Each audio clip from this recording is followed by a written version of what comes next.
काफ़ी अभ्यर्थियों का लगातार ये कमेंट आ रहा था कि स्क्रूटनी फॉर्म भरते समय हमसे बहुत सारी गलतियां हो गई हैं, तो एडिट का ऑप्शन कब आने वाला है? तो देखिए, एडिट के ऑप्शन को लेकर पहले कर्मचारी चयन बोर्ड के जो अध्यक्ष हैं, उन्होंने कहा था कि हम दिलाने का प्रयास करेंगे।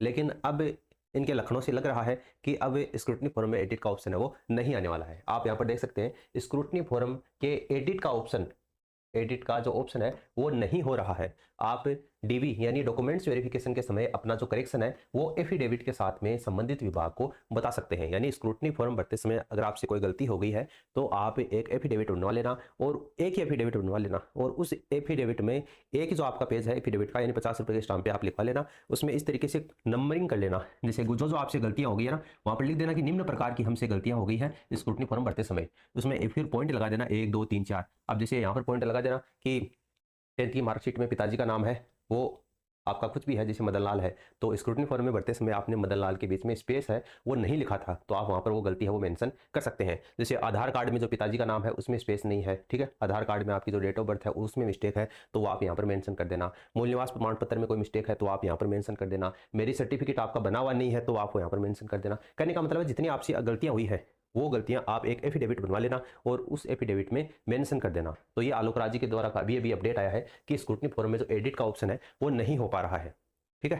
हालांकि करने को ये कर सकते थे, लेकिन फिर भी ये चाहते हैं कि अभ्यर्थी हैं वो भी दर दर भटकते रहें, कोर्ट के चक्कर काटते रहें, एफिडेविट बनवाते रहें, और संबंधित जो विभाग है वो भी आपका परेशान होता रहे, ठीक है। क्योंकि इस तरीके की जो चीज़ें होंगी ना, एडिट नहीं होगा और फॉर्म में बहुत सारी गलतियां होंगी, तो आपको भी वहाँ पर टाइम लगेगा। जैसे मैंने बताया था 6 से 7 बजे के बीच में आपकी जो एंट्री है वो आपको करनी है। फिर मैंने कहा था कि 10 से 11 बजे के बीच में आपको फ्री कर दिया जाएगा। अगर आपके डॉक्यूमेंट्स में कोई कमी नहीं पाई जाती है तो 10 से 11 बजे तक आप फ्री हो जाओगे। लेकिन इस तरीके की जो त्रुटि होगी वो आपका टाइम है वहाँ पर ज़्यादा खराब करेंगी। आपका भी खराब होगा और जो संबंधित विभाग के जो कर्मचारी वो डॉक्यूमेंट्स वेरिफिकेशन करेंगे उनको भी टाइम लगने वाला है। तो फिर ये जो टाइम बढ़कर है वो 1 से 2 बज जाएंगे, यानी पूरा दिन है वो आपको डॉक्यूमेंट्स वेरिफिकेशन में लग जाएगा। बाकी डिपेंड करता है, जैसे विभाग में जैसे व्यक्ति बैठते हैं, 3 व्यक्ति बैठेंगे आपके डॉक्यूमेंट्स वेरिफिकेशन करवाने के लिए, तो ये भी एक डिपेंड करता है कि उनका नेचर कैसा है, ठीक है, डॉक्यूमेंट्स वेरिफिकेशन वो किस तरीके से करते हैं, तो ये भी उनके ऊपर डिपेंड करता है। तो बाकी इससे रिलेटेड अगर और कोई अपडेट आता है तो सूचना आपको प्रोवाइड करवा दी जाएगी।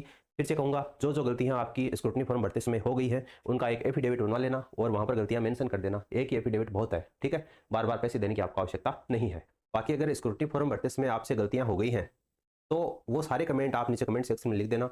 उन सभी कमेंट को मैं शामिल करके एक अलग से डेडिकेटेड वीडियो बना दूंगा कि जो जो गलतियां आपसे हुई है उनका किस प्रकार से आप समाधान कर सकते हो। तो आप नीचे कमेंट सेक्शन में लिख देना आपकी जो जो प्रॉब्लम है, जो जो गलतियां आपसे हो गई है। जो अगर एफिडेविट बनवाने लायक होगा तो मैं आपको कह दूंगा कि ये बना लेना। अगर बिना एफिडेविट के भी काम चल सकता है तो आप नीचे कमेंट करके लिख देना। उनका एक यहाँ पर स्क्रीनशॉट लेकर के आपको वीडियो प्रोवाइड करवा दूंगा।